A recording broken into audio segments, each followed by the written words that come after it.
महाराज जी मनुष्य नहीं,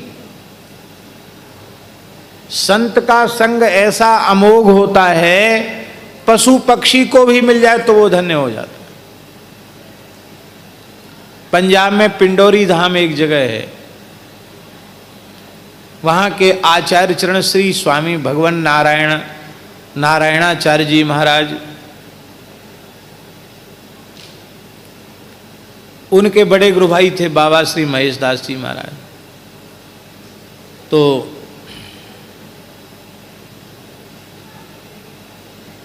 भगवान नारायणाचार्य जी महाराज तो गद्दी पे विराजे और श्री महेश दास जी महाराज उन्होंने वचन लिया था कि आप विराजो, आप तो भजन करो, सारी व्यवस्था मैं करूंगा।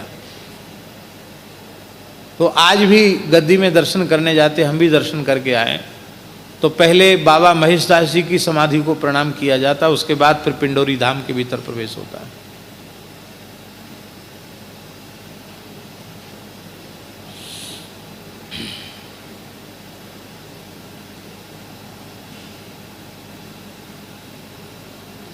और ध्यान से सुने, तो बाबा महेश दास जी महाराज बड़े सिद्ध पुरुष थे।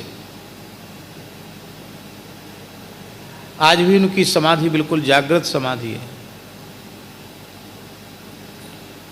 कोई भी काम की अर्जी वहीं लगती है पहले। समाधियों के बहुत चमत्कार होते, आज भी संतों की समाधि साक्षात है। यहाँ स्थान में श्री मलुकदास जी महाराज की समाधि है।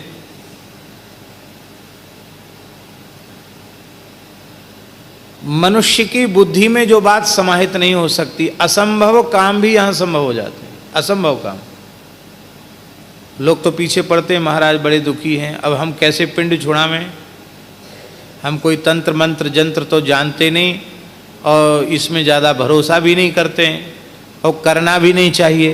राम राम छोड़ के इधर उधर ध्यान देना नहीं चाहिए, पर लोग पीछे पड़ जाते, महाराज जाओ समाधि से प्रणाम करो, समाधि की परिक्रमा करो, ठीक हो जाएगा। हो जाता कि नहीं हो जाता है? ऐसे काम हुए हैं, अभी तो किसी के पास गणना नहीं है, ऐसे काम हुए पूरे देश में कि माने ज्योतिष फेल और डॉक्टर फेल, ऐसे ऐसे लोग ठीक हो गए।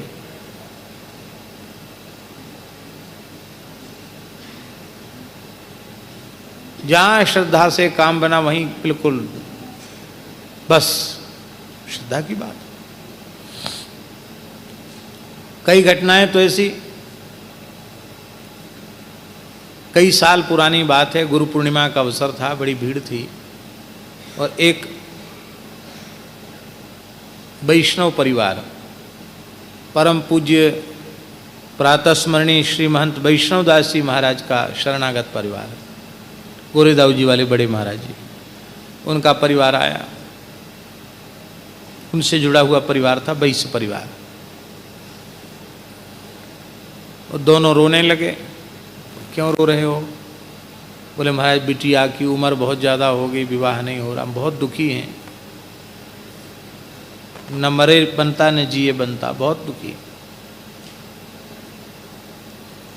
अब भीड़ खूब थी, अब वो उठे नहीं वहाँ सामने से, यहीं की बात है। तो हमने सोचा कि कैसे भी यहाँ से उठें तो सही, लोग पीछे खड़े, गुरु पूर्णिमा का अवसर है। तो मैंने उनको कहा समाधि की परिक्रमा करो। कितनी? हमने सोचा 4-5 बताएंगे तो जल्दी करके फिर आ जाएंगे, कहेंगे महाराज कुछ कर दीजिए। तो हमने कहा 108 परिक्रमा करो, राम राम लेते हुए 108 परिक्रमा करो। वो दोनों पति पत्नी करने लगे। 40-45 परिक्रमा हुई कि उनकी फ़ोन की घंटी बजना शुरू हुई।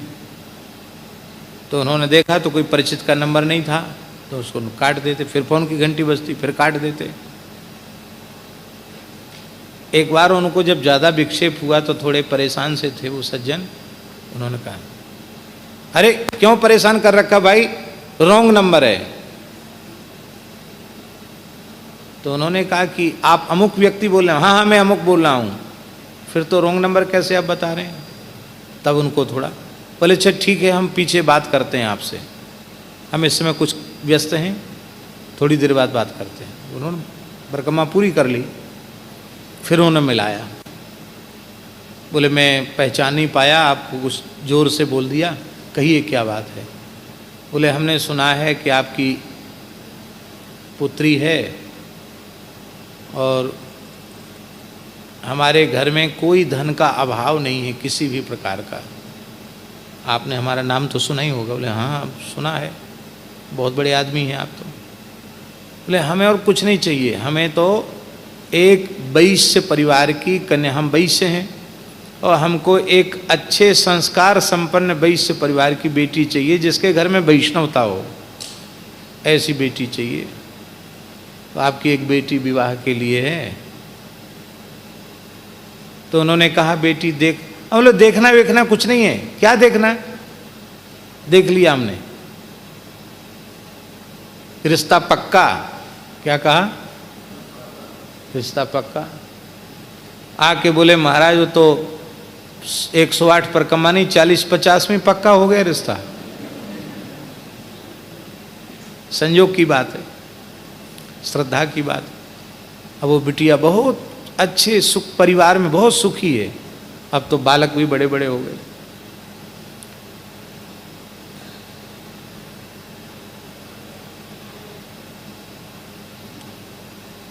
कितने लोगों के कैंसर जैसी असाध्य बीमारियां और कोई ऊपरी उपद्रव, बस श्रद्धा पूर्वक यहाँ। यह हम इसलिए नहीं कह रहे हैं कि यहाँ तुम भीड़ लगाने लग जाओ, हम इसलिए कह रहे हैं कि संतों के स्थान जागृत होते हैं। ये केवल इसलिए आज भी 2 बार कम से कम जाने का अवसर हमें मिला है, 2-3 बार। आलिंदी में श्री ज्ञानेश्वर महाराज की समाधि पर जाते ही अनुभव होता है कि श्री ज्ञानेश्वर महाराज विराज रहे हैं। संतों की समाधियां भी जागृत होती हैं।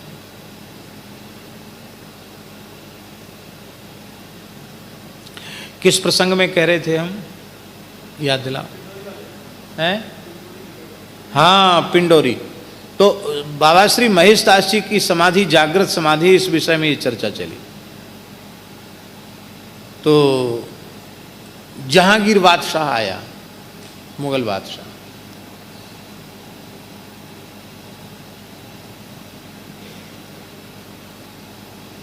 तो पहले बाबा श्री महेश दास जी से ही मिला। अब ये हम बात बता रहे हैं सत्संग की कितनी महिमा है। तो बाबा महेश दास जी महाराज धूना का टिक्कड़ पाते थे, धूना अखंड रहता था, धूना में एक टिक्कड़ बना लेते और उसका एक टुकड़ा, एक कुतिया थी वहाँ, उसको दे देते थे। वहीं रहती थी बेचारी, कोई कोई करने लग जाती तो थोड़ा बचा हुआ उसको दे देते।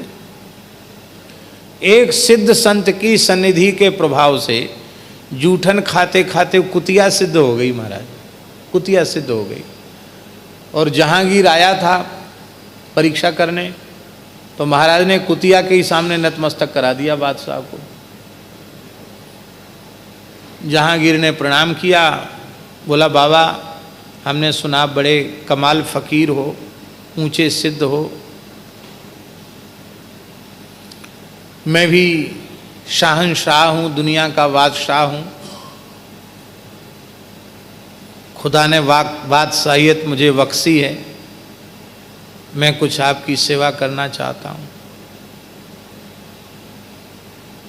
बाबा बोले अरे क्या हमारी सेवा, हम एक लंगोटी के बाबा जी फक्कड़, हमको क्या लेना देना, बादशाह तो अपने घर के लिए, हमको नहीं चाहिए, कुछ नहीं चाहिए हमको।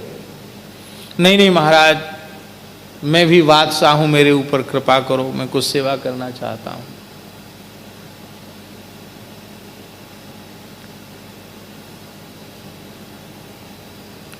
तो बाबा श्री महेश दास जी ने कहा कि हाँ एक सेवा तुम कर सकते हो, ज़्यादा तुम्हारा भाव है क्या? बोले ये कुतिया है ना यहाँ, तो कोई साधुओं की जमात आती तो कोई ना कोई अफीम वगैरह भी खाते हैं कोई, तो किसी संत ने इसको अफीम खाना सिखा दिया है, तो आज बेचारी का अमल नहीं हुआ इस कुतिया का। इसको अफीम खिला दो। पीठ पर हाथ फिराया और आंख से आंसू निकल रहे थे ऊंट के। ठाकुर जी का चरणामृत दिया, प्रसाद दिया। साधु कीर्तन करने लगे और ऊंट ने प्राणों का त्याग कर दिया। आप सोचो, पशु पक्षी भी, और ये तो पुरानी बात है, और नई बात, करह आश्रम है, वहां के परम सिद्ध संत श्री राम रतन दास जी महाराज पटियावारे बाबा का की जूठन खाने वाला एक कुत्ता भी सिद्ध हो गया था, बंडा भगत। क्या नाम था उसका? बंडा भगत। कुत्ता सिद्ध हो गया। ऐसा वैसा नहीं था वो कुत्ता, महाराज की ही जूठन खाता था। एक बार वो कुछ बाहरी कुत्ते कुतियों के झुंड में चला गया, लौट के आया तो पटियावारे बाबा बड़े नाराज हो गए। चला टट, साधुओं की जूठन खा के कुत्ता कुत्ती विषयी जीवों का संग करता है, साधुओं का संग करके कुत्ता कुत्तियों के पीछे डोलता है। अब मत आना यहां, निकल, आश्रम की परिधि से बाहर चला जा, जा। हमारी जूठन खाता है और विषयी कुत्तों के संग में डोलता है, भजन नहीं करता है। बंडा भगत वहां से गया और महाराज स्थान की सीमा के बाहर एक गड्ढे जैसी जगह थी, उसमें बैठ गया, पड़ गया। अन्न जल सब कुछ त्याग दिया, एकदम मरणासन्न हो गया। तब साधुओं ने कहा, महाराज वो तो खाता पीता नहीं, मर जाएगा बेचारा, कई दिन हो गए, शरीर से दुर्गंध आने लग गई है, रो रहा है केवल। कई दिन तक खाया पिया नहीं उस कुत्ते ने। बाबा अपने पटिया से उठ के आए, बोले हो गया तेरा प्रायश्चित, अब तो दूसरों का संग नहीं करेंगे ना, साधु संग छोड़ के विषयी कुत्तों का संग तो नहीं करेगा। ले प्रसादी ले, कुछ अपना अधरामृत प्रसाद दिया, सोई बंडा ने खा लिया, बंडा ठीक हो गया।